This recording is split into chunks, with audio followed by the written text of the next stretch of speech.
Hindi naman kami magkaiba ni Mayor. Si Mayor halos kapatid ko. Magkaibigan kami, Vice Mayor pa siya ng Davao. At prosecutor pa lang siya, magkaibigan na kami. Kaya kung ano man yung nasa akin, tinutulungan ko siya. So hating kapatid yun, hindi yun binibigay para i-bribe ko siya o umiyak ko ng pabor sa gobyerno. Walang ganon sa aming pagkakaibigan ni Mayor. Tulad yung loteng inilaan ko sa 3 anak niya, pinagbili niya sa akin, Pastor, kung ako nung inabol yung mga drug lords, kung ako may mapahamak, ikaw nang bahala sa mga anak ko.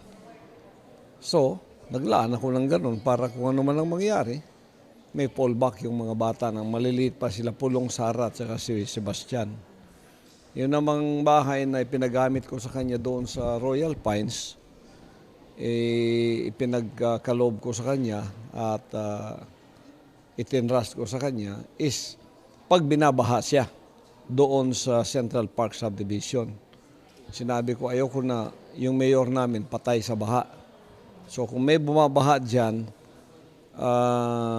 alam mong delikado ka, may matatakbuhan ka kung hindi mo magamit yung bahay mo. Ito yung bahay ko. Yun ang ano ko kay mayor. At iba pang mga pagtulong ko na personal. Personal yun. Nakita niyo, may binabanggit ako. O kaya may binabanggit siya. O ngayon, kinu-question nung isang tao ang kanyang mga propriedad. Wala kaming tinatago. O kayong lahat na tumatakbo, hindi kayo tumanggap ng donation. Hindi kayo tumanggap ng pera, kanino man. Huwag ninyong sabihin sa akin yan dahil mapapahiya kayo, mga sinungaling kayo lahat. Tumanggap kayo lahat ng gift. At yung mga gift na yon, merong strings attachment yon. Ang sa amin, wala. Prosecutor pa lang siya, wala pa siyang government position. Magkaibigan na kami. Nagtutulungan na kami. Tinutulungan ko na siya. Oo. Pagkat gusto ko, ang Davao, merong mayor na, merong isang leader na para sa syudad, na para sa tulong ko yun sa ating syudad. Ngayon naman, itong aeroplano ko, pinagagamit ko, chopper. Tulong ko yan sa Pilipinas. Walang pabor sa gobyerno. Walang ganon sa aming pagkakaibigan ni Mayor. Tulad yung loteng inilaan ko sa 3 anak niya, pinagbili niya sa akin, Pastor, kung ako nung inabol yung mga drug lords, kung ako may mapahamak, ikaw nang bahala sa mga anak ko. So, naglaan ako ng ganun para kung ano man ang mangyari, may fallback yung mga bata ng maliliit pa sila, propriedad. Wala kaming tinatago. O kayong lahat na tumatakbo, hindi kayo tumanggap ng donation. Hindi kayo tumanggap ng pera, kanino man.